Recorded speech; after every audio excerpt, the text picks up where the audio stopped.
Oui, donnez le micro à son enfant.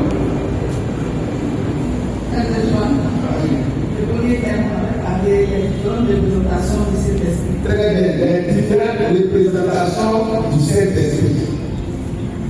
Amen. On a parlé de plusieurs représentations. Le Saint-Esprit peut prendre plusieurs formes. Par le sang, par le feu, par l'eau, tout ça. Si vous voulez, par tout ce que vous voulez. Il y a le oiseau, tout ça. Une colombe. Tout ça sont les aspects qui caractérisent le Saint-Esprit. Mais le Saint-Esprit n'est pas toutes ces représentations. Mais il se fait connaître par ces éléments. Deuxième thème, après les symboles, les représentations. Oui, Seigneur. Amen. Le deuxième thème, nous allons aborder les attributs du Saint-Esprit. Les attributs. Oui. D'accord? Combien encore? Attributs ou bien? Que tout le monde reconnaît mieux. On a combien les quoi? Les caractéristiques. D'accord. Combien il aussi? Comment on a les différents noms à travers lesquels on appelle le Saint-Esprit, les appellations du Saint-Esprit, on a dit que le Saint-Esprit, on peut l'appeler quoi? L'Esprit du Seigneur, l'Esprit de Dieu, l'Esprit éternel, ainsi de suite, le roi de Dieu. Numéro 3. Le troisième thème. Une bonne chose aujourd'hui.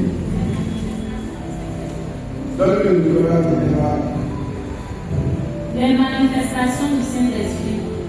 Donc ça c'est bien à moi. Manifestation, c'est là le secret. Le cœur de l'esprit aussi. La personne du Saint-Esprit. On a parlé de la personne du Saint-Esprit. C'est là qu'on a dit qui est le Saint-Esprit réellement. Et on a dit que le Saint-Esprit est Dieu. Et on a dit que le Saint-Esprit est une personne. On a dit que le Saint-Esprit est une personne divine.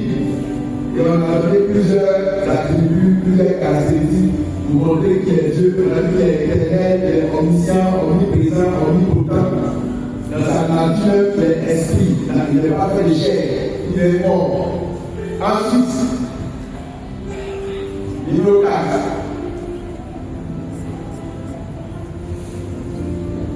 Oui, le frère Martin. Tout ça, ça va nous rappeler. Nous rappeler qu'on a le thème, automatiquement, quelques messages sur l'important au thème que nous à l'esprit. Les avantages du Saint-Esprit. Les avantages. D'accord? C'est-à-dire le Saint-Esprit, notre avantage. Okay. Donc, on a montré ou démontré comment le Saint-Esprit est pour nous chrétiens aujourd'hui un avantage. Puisque Jésus a dit, c'est pour un avantage qui passe et que le paradis vienne, le Saint-Esprit vienne. Le frère a parlé de ça. On a compris pourquoi c'est un avantage d'avoir le Saint-Esprit. Ensuite, numéro 5.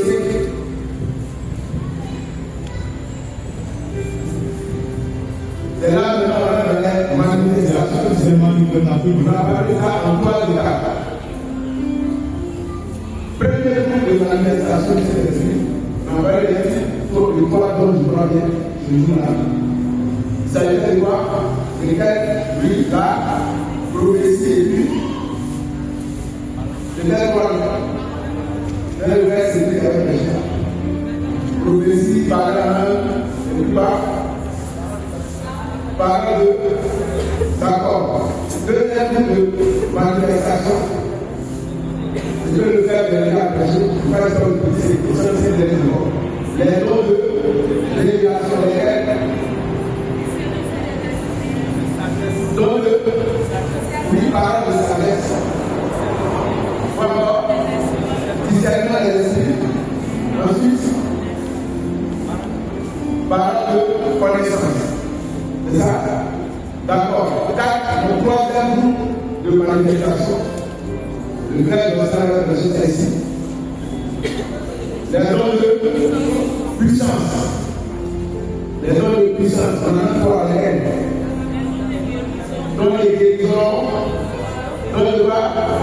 de foi, et puis miracle. Et voir.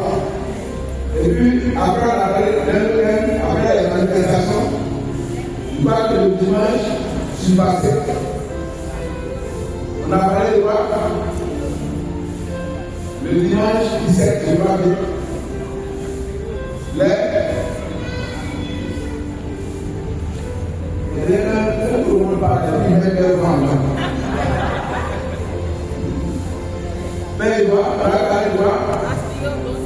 Aspirer au don spirituel, aspirer au charisme. Et je vais vous montrer comment on peut aspirer à un charisme pour l'avoir. Et dimanche passé, on a parlé de quoi? Les liens. On a parlé de Dieu. On a parlé de Dieu. Et aujourd'hui, on parle de quoi? Le Seigneur est Seigneur. Aujourd'hui, c'est pas le thème avec les Dieu. Soyez remplis du Saint-Esprit. Donc, on va lire Éphésiens chapitre 5. On va prendre le livre Éphésiens chapitre 5. Éphésiens chapitre 5, verset 17.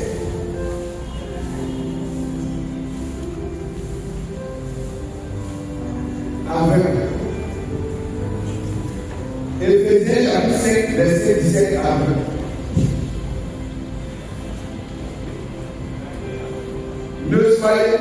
Ne soyez donc pas intelligents, mais comprenez bien quelle est la volonté du Seigneur. Verset 18. Ne vous enivrez pas de vin, il mène à la perdition, mais soyez remplis de l'esprit. Dites ensemble des psaumes, des hymnes et des chants inspirés. Chantez et célébrez le Seigneur de tout votre cœur. En tout temps, à tout sujet, rendez grâce à Dieu le Père, au nom de notre Seigneur Jésus. Parole du Seigneur. Donc il dit ici, verset 18, ne vous enivrez pas de vin. Ça veut dire ne soyez pas saoulés de pain, ou bien de bière, ou bien de vin. Il ne vous enivrez pas de vin. Ça veut dire quoi? On peut boire du vin, mais on ne peut pas boire. Est-ce qu'un chrétien va boire? Oui, on va boire. Bon, quelqu'un va nous parler au nom de tous. Oui, ma soeur. Donne-le de vous. Chrétien peut boire, mais il ne doit pas en abuser. Il ne doit pas en abuser. D'accord? Et nous, on dit, vous ne serez pas de niveau. D'accord? Donc, un chrétien peut boire. Mais il parle ici, ne vous enivrez pas de vin. S'enivrer, c'est-à-dire se saouler de vin. Il n'a pas dit ne buvez pas. Il dit ne vous enivrez pas de vin. Il dit ne soyez pas ivres de vin. Mais il nous donne la possibilité d'être saoulé de quelque chose d'autre. On doit être saoulé de quoi? Ou de qui? Du Saint-Esprit. Il nous défend d'être saoulé de poisson, mais il nous autorise, il nous conseille, il nous encourage même à être saoulé du Saint-Esprit. Ça veut dire le même travail que pour faire, le Saint-Esprit fait ça aussi. Qui a déjà été saoulé un jour dans sa vie? Au passage. Il n'y a pas de personne qui a été saoulé. Nous tous, un jour, on a été une fois saoulé. C'est ça ou c'est pas ça? C'est ça. Quand tu vas sur la terre, c'était intéressant, c'était pas intéressant. C'était chic.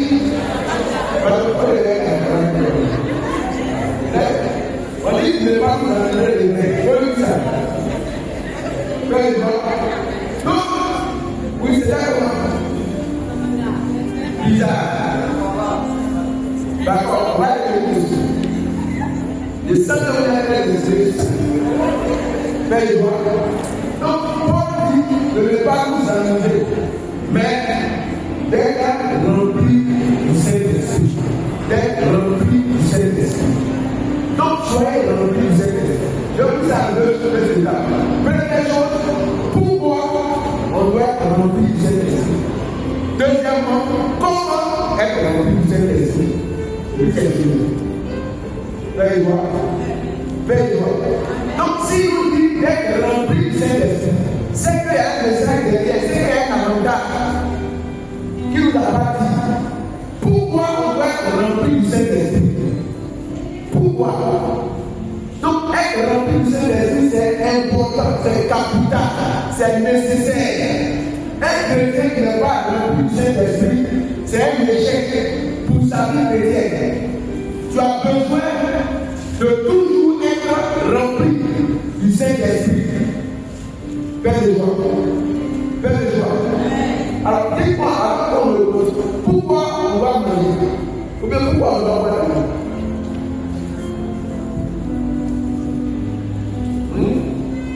Si tu connais ça, c'est la réponse à pourquoi être rempli du Saint-Esprit. Pourquoi tu as fait la misère avec le